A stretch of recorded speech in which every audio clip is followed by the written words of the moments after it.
products that you can choose to add to your cleanser are things like ginger, garlic, laurel leaves, pepper. Vale, tenía aquí los ajos, venga, coger ahí todo lo que necesitáis. Si ves que está muy feo, cámbiaselo, no pasa nada, ¿eh? Vale. Vale, os corto un poquito de jengibre, ¿no?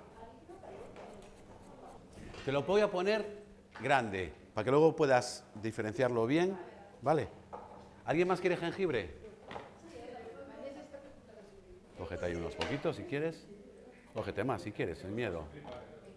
Y aparte, una vez que está encurtido, coge un sabor espectacular, ¿eh? O sea, te puedes comer... A mí me encanta, yo me lo tomo así encurtido solo. Sí, echarlo todo, venga. Más. ¿Por aquí queréis el jengibre? Cógetelo todo, venga, que hay más. ¿Quién más quiere jengibre? Fennel. So many delicious products and spices that you can add to your conserves. Don't be afraid to test it out. Los aromatizantes que le pongáis, como pueden ser, por ejemplo, la hierba luisa, el laurel, o sea, cada uno está abierto de poner las cantidades que considere pues, mejor, en mayor o peor o menor cantidad. Entonces, una vez que empiece a hervir esto, que ya está haciéndolo, lo probamos. Fruits and vegetables should be seasonal and local as much as possible. As for fish, it should be sustainably fished. And nowadays, more and more, this is something that people are very aware of. You can ask your local fishmonger how a certain fish was fished. There are labels that identify more sustainably fished products. So go for those. And if they don't have them yet in your local shop, then ask for them. We, the consumers, have a lot of power in helping companies decide how to do things. Remember, and vote every time you take out your purse and buy something. So if you choose to buy sustainable fish, then you will be helping the seas and all of marine life.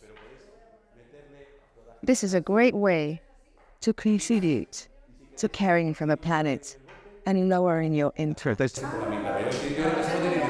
This is a great product to eat. Very healthy when it's well fished.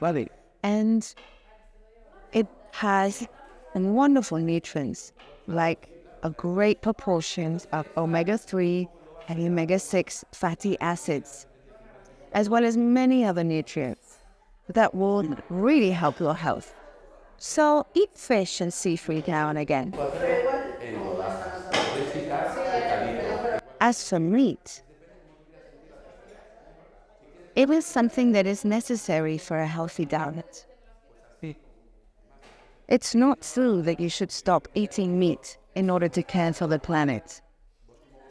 You should eat less meat than we're used to in the developed world, and you should choose very well the origin of your meat. The best meat to the environment and for your health and for animal well-being is meat that is produced from animals that are grass-fed, animals that graze outdoors, and that are part of a grazing plan that works in symbiosis with nature.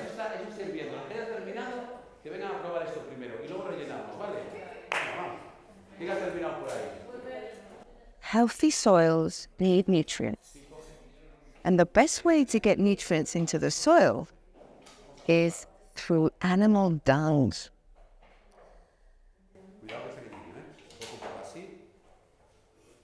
Healthy soil is made up of minerals, organic matter, and microbiology. All of those three in dynamic interaction give the soil its health and fertility and will produce healthy food. And the best way to get those three M's, organic matter, microbiology, and minerals, into the soil is through animals, herbivores in particular, that are well grazed on the landscape. This means that we graze them, imitating the cycles of nature and the way that large herbivores move in the landscape. And that is how nature has evolved. Herbivores in large groups move across the landscape, eating the grass, stomping the ground, and leaving manure and urine behind, which is great nutrition for the soil. However, in nature, animals advance in great herds. They eat everything and move on. And every day they go to fresh pastures. And they will not come back to that same place for months, giving the soil the time to absorb all of those nutrients and all of that energy and offer those nutrients to the plants, who will be able to recover from the grazing and grow back strong, so that when the animals come back in the next season, perhaps 3, 6 months or a year later, the prairie is ready to be grazed again. This is the rhythm of nature. And guess what? We can imitate that on our farms by grazing the animals in a way that imitates this natural cycle. This means bringing the animals together as a herd and giving them small areas to eat every day and moving them to a fresh pasture every day so that their dung and their stomping, which is energy and impact, has time to filter through the system. And as we move the animals across the land onto fresh pastures every day, we leave the soil behind us to recover. And we will come back when that prairie, that pasture, is ready to be grazed again. This is called planned grazing, or holistic grazing, or regenerative grazing. In this way of animal management, herbivores become a tool to repair the health of the soil, the health of the prairie, and the health of the whole ecosystem. So animals become a tool for healing the land. And at the same time, those animals, by eating grass, being grass-fed, are so much healthier. And their meat is also much healthier.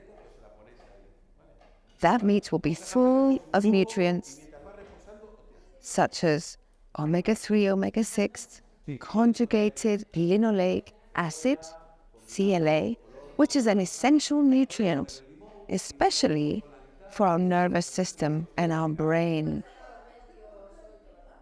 We need to eat just a small amount of animal products in order to get these nutrients.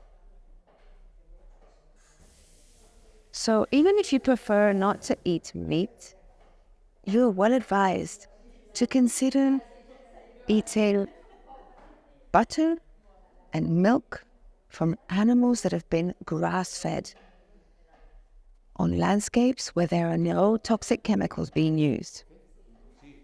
Also, eggs and chickens, in particular, if they have also been grazing the landscape, are so healthy, full of nutrients. Y comprimirlo un poquito, pero no demasiado tampoco, porque si no, luego cuando ese líquido, si ves que no se entra tal, meterla ahí tal, sin miedo. Perfecto. Botad ella ahí. Va a ser colar esto. Voy a colarlo, pero si queréis echarlo así directamente, también valdría, con el trozo de laurel, con el hinojo, pero ya por un tema de no encontrarse las semillas o con las hojas que al final acaban cogiendo un poquito de color. El laurel no es ese caso, pero si por ejemplo estáis utilizando hierbabuena o hierbaluisa, o perejil o cilantro, se ponen muy oscuras, ¿sabéis? Entonces, no, a nivel estético y a la vista no está muy bien. Vale, vamos a echar el líquido ahora, lo tengo aquí. Sí, como la famosa frase de Bruce Lee, be water, my friend, be water. Vale, vamos a poner aquí el primer round.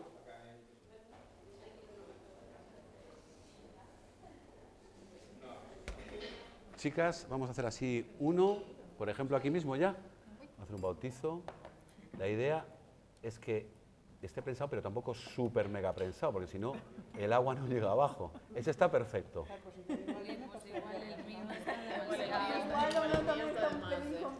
A ver. A ver, yo creo que aquí hay huecos. Aquí hay hueco.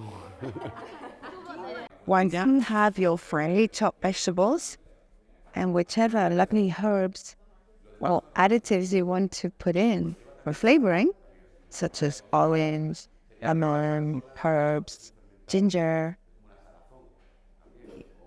and once you have your mix of water, vinegar, and sugar hot, now you can fill your jars with the vegetables and then gently, carefully top it up with the liquid. Close it firmly and leave it for a week. A week is the minimum to get the best crunch and flavor out of this recipe. And then turn it over on the lid so that it closes firmly. After a week, this non-fermentation acidification process will have turned your vegetables into beautiful, crunchy, delicious, nutritious, microbiology-full food. Preservation allows you to consume this vegetable or these vegetables for even a month or two later. It all depends on how much sugar you put in the recipe. You can choose to do jars with single vegetables, for example, with just carrots or with just onions or any other vegetable. Or you can decide to mix and match. If they're colorful, they will look even more beautiful. Vale.